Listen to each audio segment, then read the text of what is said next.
afternoon and welcome to CEC Guru lecture. In today's session on symbolic expression, we have with us Ms. Manisha, who is going to translate the language in sign language.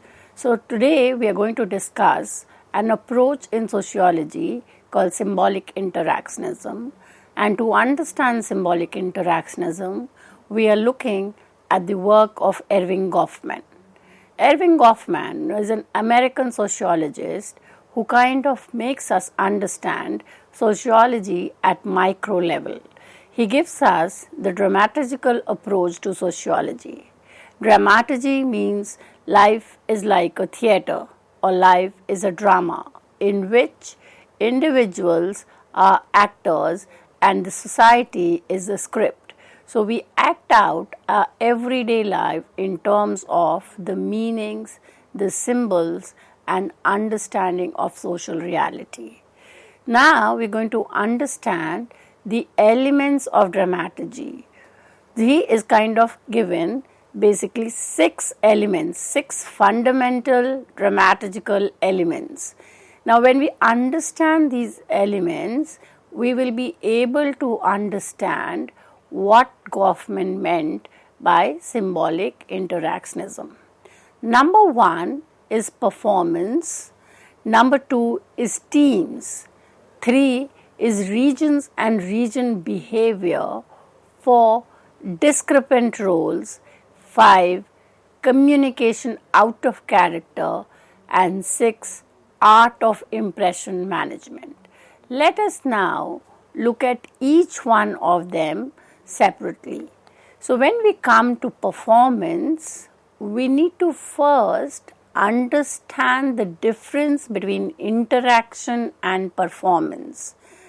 And interaction may be defined as all the interaction which occurs throughout any occasion when a given set of individuals are in one another's continuous presence. The term an encounter would do as well.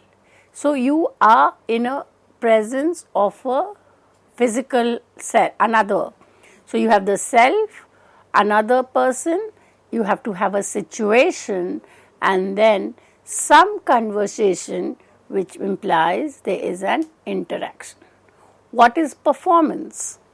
Performance may be defined as all the activity of a given participant on a given occasion which serves to influence in any way any of the other participants. So an interaction, we are the performer. How we react to the situation would also make an effect on the other performers. So that is at an individual level. Each one of us are doing performance in a social interaction. So parties involved in interaction and performance are the actors. The actors means individuals.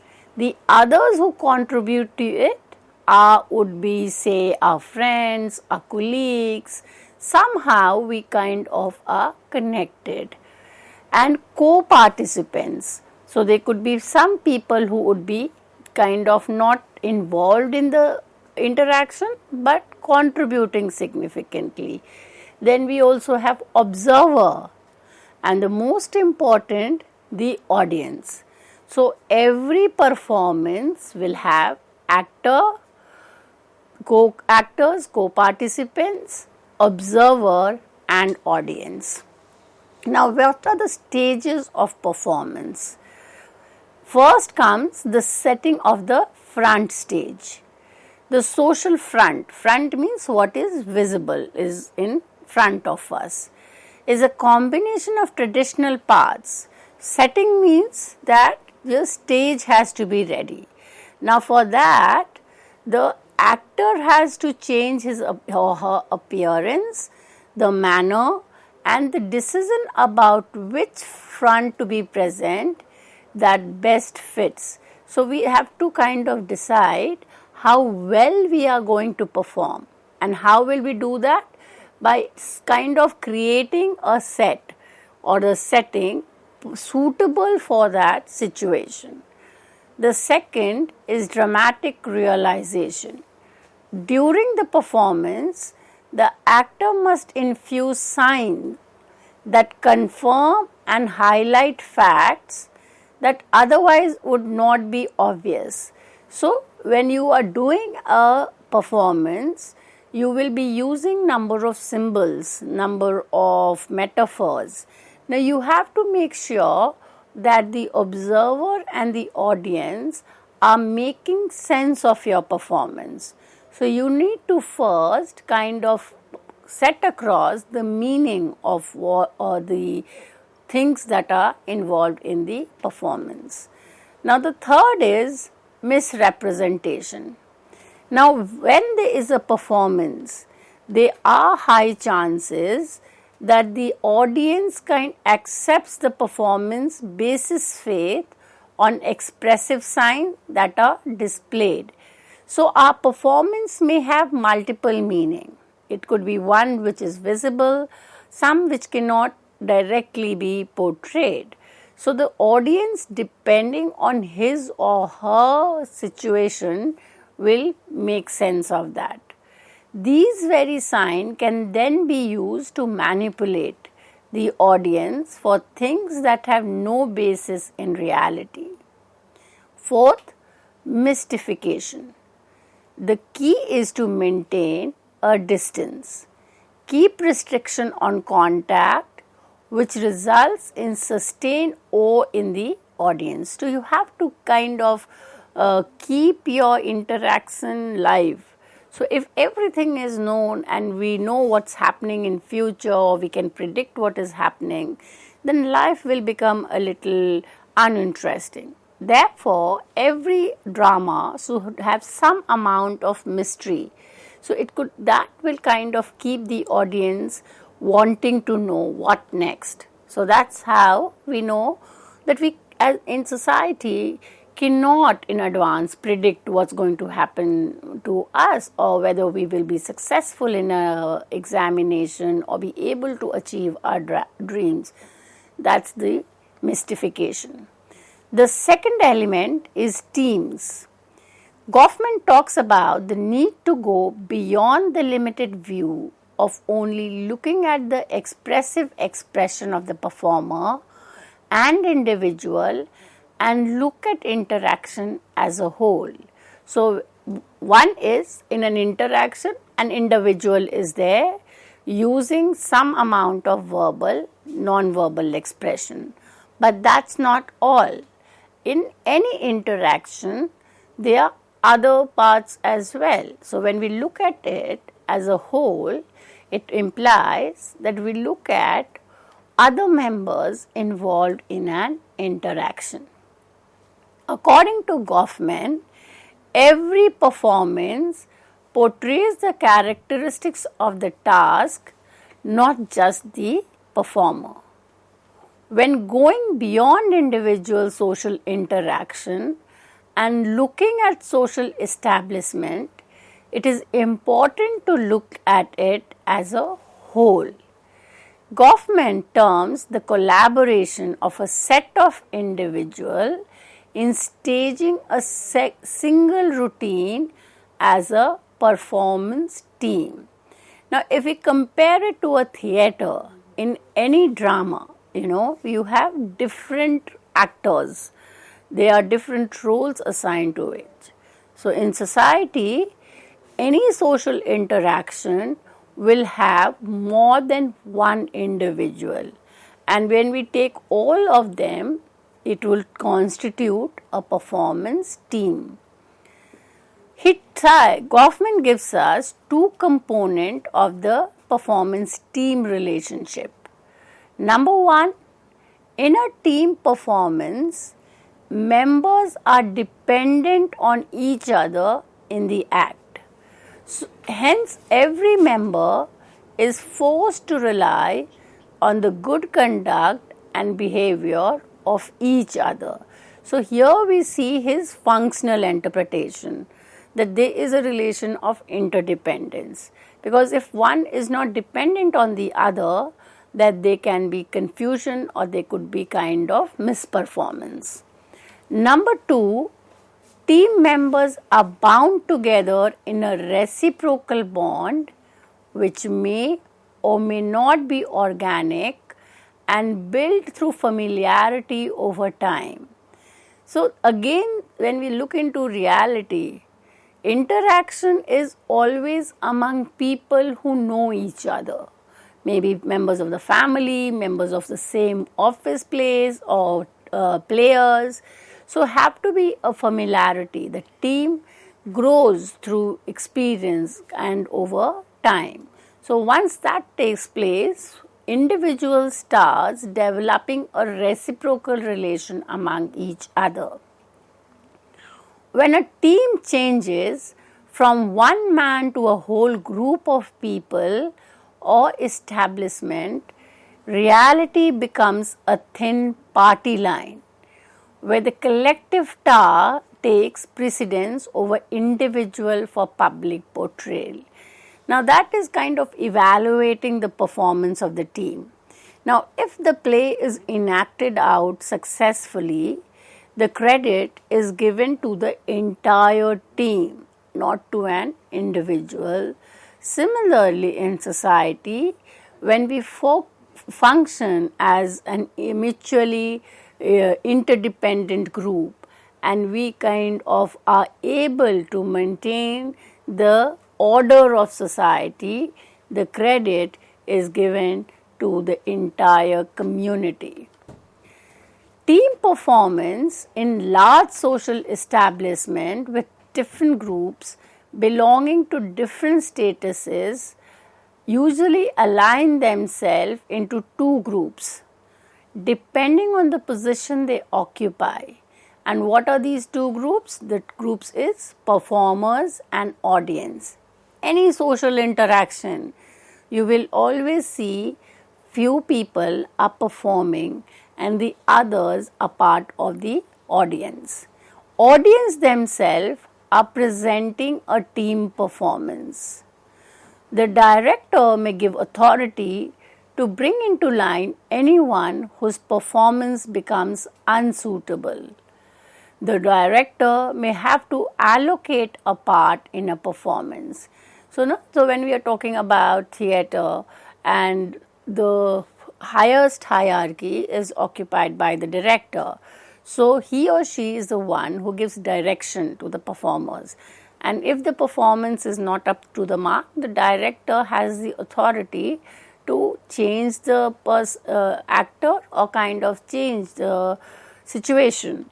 So even in society, when we say we have stratification or there are people who are at higher authority, they are the ones who are having this right to decide who is going to perform and not. The third dramatical element is region and region behavior. So in social interaction, we know there are three regions. Regions in the sense they are three areas from which the performance can be affected. Now, just as in a theatre, we have the front stage, the backstage and the off stage. So these three regions are there in social interaction as well. So the front stage is where the actor is formally performing. And when you are formally performing, you have to adhere to the conventions that have a particular meaning for the audience. So you have been given your dialogue, you have been given your script. When you are in the front, you are supposed to abide with this dialogue and script. Only then you will make sense to the audience. So the individual as actors are aware of the fact that their performance is being watched and therefore they act accordingly. The backstage, like we know in kind of any movies that there are number of individuals who are not seen on the front stage, but they contribute in the production of the movie. These are working at the backstage. Similarly, in our everyday social interaction, number of individuals are supporting or providing us the guidance to do our front stage performance, and they are the people who are actually playing out their role behind the scene. The third is the offstage. Offstage is where individual actor meet the audience members independently of the team performance. So in a movie we kind of want to kind of review the performance. So the star will go and kind of meet the audience and get feedback. So everyday life also, I want to know my performance in everyday life. So I will go out, not necessarily to the people who were related to me, but people who can contribute to my understanding and get a feedback on my performance. Now let us look at the three stages separately. The front stage. The expressive equipment that performers use intentionally or unintentionally during their performances constitute the front. It includes two elements, the setting and the personal front. Objects such as furniture, decoration, layout of room, and so on that generally usually stays in one place are all part of the setting. The personal front is the setting of things more intimately identified with the performer, such as how they look, their clothing, jewelry, speech, vocal pattern, gesture, and facial expression. So now it makes a lot of difference in our everyday life. So if I am quite well dressed and I am happy, then people who are going to take part in the interaction are also kind of excited. According to Goffman, people engage in front stage behavior when they know that others are watching. So we are conscious of our behavior. So we put out the best behavior.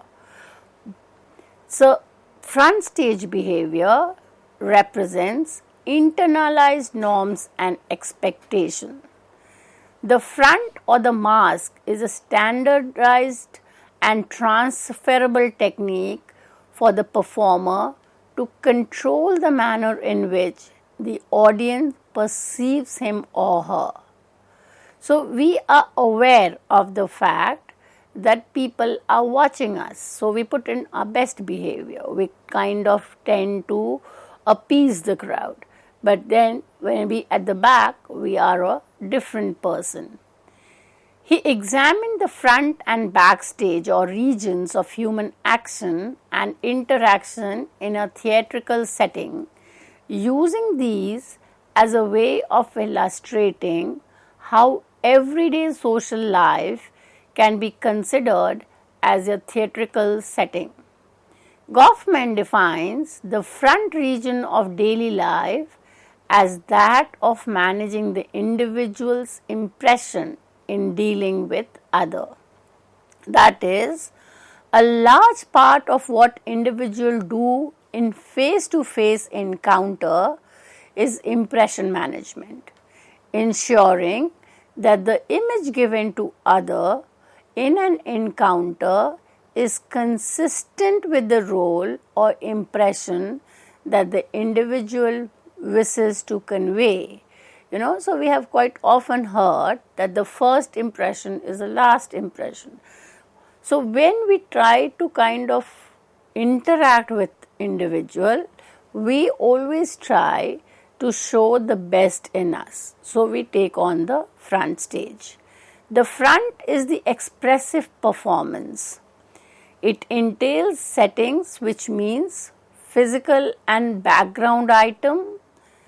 An actor has to choose a front rather than create a new one, in most cases owing to the already established norms and code. backstage or region is what goes is more in terms of construction. It could be stressful or relaxed depending on the situation. So then the fourth element is discrepant roles. Discrepant roles means there are certain people learns the secret of the team. Every team has certain secret, and discrepant role is to ensure that the audience does not learn the secrets. So audience does not get access to certain information, and there are different kinds of secrets: dark secrets, strategic secrets, and inside secrets. So Goffman says you should act in a way that the secret is not revealed. The next he talks about is communication out of character, where many a time we have to move out of the roles assigned to us and act out as different. So, we can use little strategy, in order to give a completely different performance than it was expected. And the sixth element is impression management. It implies projecting an idealized image of ourselves, which concealing a number of aspects of performance. So different modes of dealing impression management are: number one, action aimed at producing dramatical loyalty. So we will show that we are loyal to the audience. Number two, we will use certain ways of showing that we are disciplined: presence of mind, self-control, management of facial non-verbal expression. So in that way, we'll be able to manage the situation. So through these 6 elements, Goffman is trying to give us a interpretative understanding of everyday life, how we understand the micro level of social interaction that we as member of society engage in. For reference, there are a number of works that will give us a complete idea of his theory. Number one, Burns' Storm, published in 1992, Erving Goffman. The second is Find Gary, Manning Philip, the Erving Goffman. Is a chapter in Richard George's book, which is the Blackwell Companion to Major Contemporary Social Theorists. The next is Goffman's own work, The Presentation of Self in Everyday Life. This is a must read. It's a well-written work which will tell us how he has described social interaction. And the second work is Goffman, Interaction Ritual, Essays on Face-to-Face Behavior. So with the whole idea of trying to read the original will obviously give us a better understanding of sociological thinker. So with this, I come to an end of today's lecture. Thank you.